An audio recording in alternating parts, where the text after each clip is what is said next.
အခွင့်ခံသောသူတို့နှင့်သို့သောသူအပေါင်းတို့သည်နားထောင်ခြင်းဟာအထံတော်သို့ချဉ်ကပ်တည်ဖြစ်၍ဖာရိရှဲနှင့်ကျမ်းပြုဆရာတို့ကဤသူသည်သို့သောသူတို့ကိုလက်ခံ၍သူတို့နှင့်အတူစားပါတည်တကားဟုကဲ့ရဲ့အပြစ်တင်ကြ၏ထိုအခါဥပမာစကားကိုမိန့်တော်မူသည်ကားသင်တို့တွင်တစုံတစ်ယောက်သောသူ၌သိုးတရားရှိ၍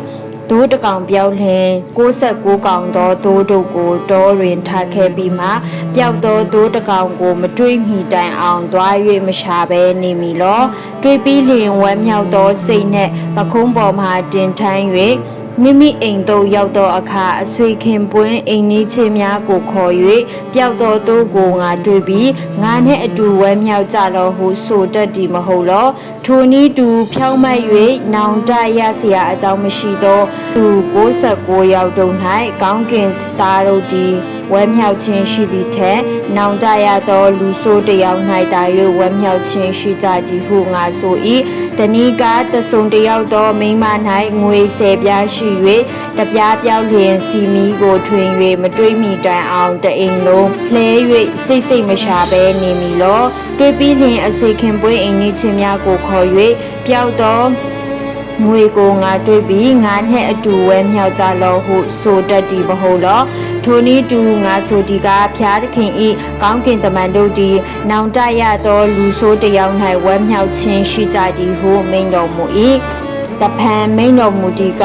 တဆုံတယောက်သောသူ၌တား2ယောက်ရှိ၏တားအငယ်သည်အဘထံသို့သွား၍အဘအကျွန်ုပ်ရထိုက်သောအမွေဥစ္စာကိုဝေ၍ပေးပါဟုတောင်းပန်လျင်အဘသည်ဥစ္စာများကိုဝေ၍တားတို့အားပေးလေ၏ထိုနောက်များမကြာတားငယ်သည်မိမိဥစ္စာများကိုသိမ်းယူ၍ဝေးစွာသောပြည်သို့သွားပြီးလျှင်ထိုပြည်မှာကာမဂုဏ်၌လွင်ကျူးသောအဖြစ်ဥစ္စာဖြုံးတီး၍ရှိသမျှကုန်သောအခါထိုပြည်၌ကြီးစွာသောအစာခေါင်းပါခြင်းဖြစ်၍သူသည်အလွန်ဆင်းရဲခြင်းသို့ရောက်၍ထိုအခါပြည်သားတယောက်ထံသို့သွား၍အစေခံလျင်ဝဲတုပ်ကိုကြောင်းစီခြင်းဟာသူသခင်သည်တောသို့စီလွှတ်သည်ဖြင့်သူသည်ဝက်စားတတ်သောပဲတောင်ကိုပင်စားချင်မတန်ငတ်မွလျက်နေရ၏အဘယ်သူမျှအစာကိုမကြွေးထိုအခါတတိယလျင်ငါအဘ၏အိမ်၌အခစားသောသူများတို့သည်ဝါစွာစားရကြ၏ငါမူကားဤပြည်၌တေအောင်အငတ်ခံရ၏ငါထ၍အဘထံသို့သွားမည်အဘအကျွန်ုပ်သည်ဖျားသခင်ကို၎င်းကိုတော်ကို၎င်းပြစ်မှားပါပြီယခုမှစ၍ကိုတော်ဤသားဟူ၍ခေါ်ခြင်းကိုမခံထိုက်ပါသူငါအရာ၌အကျွန်ုပ်ကိုထားတော်မူပါဟုငါပြောမည်ဟု၍အကြံရှိသည်နှင့်ထ၍အဘထံသို့သွားလေ၏သွား၍ဝေးသေးသောအခါအဘဒီသူကိုမြင်လျင်တနာသောစိတ်ရှိသည်နှင့်ပြေးသွား၍တားဤလေပင်ကိုပိုက်ဖက်လက်နှန်းရှုပ်လေ၏တားကလည်းအဘအကျွန်ုပ်သည်ဖျားသခင်ကို၎င်းကိုတော်ကို၎င်းပြစ်မှားပါပြီယခုမှစ၍ကိုရောဤသားဟူ၍ခေါ်ခြင်းကိုမခံထိုက်ပါဟုဆိုလျင်အဘကမြတ်သောဝက်လုံးကိုယူခဲ့၍သူကိုခြုံကြသူဤလက်၌လက်ဆွတ်တစာကိုဆင်ကြခြေနှင်းကိုလည်းစီးစေကြစူအောင်ကျွေးသောနွားကလေးကိုယူ၍တတ်ကြတုပ်ပြီးမှငါတို့သည်စားကြကုန်အံ့ပျော်မွေ့ခြင်းကိုပြုကြကုန်အံ့ငါသားသည်အထက်ကသေး၏ယခုရှင်ပြန်၏အထက်ကပြောက်၏ယခုပြန်တွေ့၏ဟုအစီအပါတို့ကိုဆိုပြီးမှထိုသူအပေါင်းတို့သည်ပျော်မွေ့ခြင်းကိုပြုကြ၏တာအကြီးသည်တောင်ယာကလာ၍အိမ်အနီးသို့ရောက်သောအခါကချင်းတီးမှုတ်ခြင်းအတန်ကိုကြားလျင်ငယ်သားတယောက်ကိုခေါ်၍အဘယ်သို့သောအချင်းအရာနည်းဟုမေး၏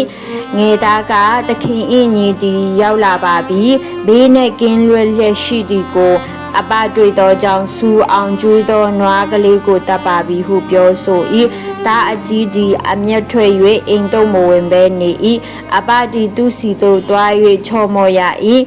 တာအကြီးကလည်းအကျွန်ုပ်ဒီကာလတာရှည်စွာအပဤအစီကိုခံပါပြီအပဤအလိုကိုတခါမျှမလွန်ကျူးပါတုတ်တော်လဲအကျွန်ုပ်ဒီအဆွေတို့နှင့်အတူပျော်မွေ့ခြင်းကိုပြုစေခြင်းကအပဒီစိတ်ကလေးတကောင်ကိုတခါမျှမပေး